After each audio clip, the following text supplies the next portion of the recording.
আসসালামু আলাইকুম ওরহমতুল্লাহি ওবরাকাতুহ। প্রিয় বাংলাদেশ, ভালো নেই গাজা ফিলিস্তিন। বাংলাদেশকে নিয়ে ষড়যন্ত্র হচ্ছে সেই 1947 সাল থেকে। এই বাংলাদেশকে নিয়ে ষড়যন্ত্র হচ্ছে 1947 সাল থেকে। এই বাংলাদেশকে নিয়ে ষড়যন্ত্র করছে পাশ্চাত্যের শক্তিশালী দেশ এবং ষড়যন্ত্র করছে আমাদের প্রতিবেশী ভারত, সাম্রাজ্যবাদী আধিপত্যবাদী দেশ ভারত। বাংলাদেশ দীর্ঘ 16 বৎসর যুদ্ধ করার 16 বৎসরের অপশাসন থেকে যখন মহাবিপ্লবের মাধ্যমে, বিসর্জনের মাধ্যমে, শত শত সন্তানের লাশের বিনিময়ে এবং পঙ্গুত্বের বিনিময়ে যখন বাংলাদেশ স্বাধীনতা অর্জন করে, তখন এই বাংলাদেশকে নিয়ে ষড়যন্ত্র শুরু হয়। এবং বাংলাদেশের এই মহাবিপ্লবকে ব্যর্থ করার জন্য ভারত বিলিয়ন বিলিয়ন টাকা এখানে বিনিয়োগ করছে। এবং ভারতীয় দ্রক্ষিতা, ভারতীয় দালাল, ভারতীয় রাজাকার এবং আরেকটা হচ্ছে নতুন রক্ষিতা বিএনপি, তারা তাদের সহযোগিতা করে যাচ্ছে এবং দেশের উঁচু নিচু প্রশাসনিক কর্মকাণ্ডের সমস্ত দুর্নীতিবাজরা সহযোগিতা করছে। ডক্টর ইউনূস ক্ষমতায় আসছেন, এই ক্ষমতায় আসছেন যেই বাংলাদেশে দীর্ঘ 54 বৎসরে একজন যোগ্য সন্তানের জন্ম হয়নি, যে সারা বিশ্ব জুড়ে বাংলাদেশকে রিপ্রেজেন্টেটিভ করবে। এই 54 বৎসরে 2জন সন্তানের জন্ম হয়েছে। একজন হয়েছেন মাওলানা দেলোয়ার হোসেন সাঈদী, আর একজন হচ্ছেন ডক্টর মোহাম্মদ ইউনূস। তিনারা যেখানে গিয়েছেন সেখানেই বাংলাদেশকে রিপ্রেজেন্ট করেছেন।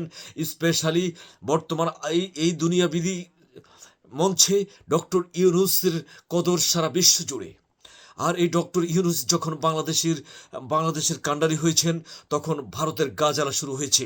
ডক্টর ইউনূস একের পর এক সঠিক সিদ্ধান্ত নিচ্ছেন, আর তার উপদেষ্টা মণ্ডলীর ভিতরে বসে থাকা খন্দকার মোস্তাক অথবা আপনার মির্জাফররা বসে আছে সেখানে, বসে বসে তারা এই ইউনূস সরকারকে, এই ডক্টর ইউনূসকে এবং এই তত্ত্বাবধায়ক সরকারকে, অ্যান্টিরিম গভর্নমেন্টকে ব্যর্থ করার জন্য তারা সর্বদিক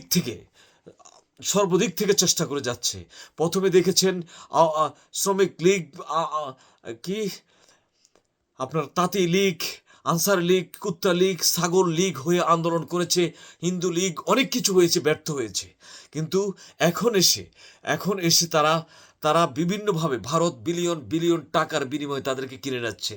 সুতরাং যদি দেশকে ভালোবেসে থাকুন, এই লাল সবুজের পতাকাকে ভালোবেসে থাকুন, তাহলে আপনাদেরকে আজ এক হতে হবে। ডক্টর ইউনূসকে ক্ষমতায় রাখার জন্য ঘরে ঘরে আন্দোলন গড়ে তুলুন, আন্দোলন শুরু করে দেন, মাঠে ময়দানে যেখানে থাকুন। ডক্টর ইউনূসের কোনো বিকল্প নেই।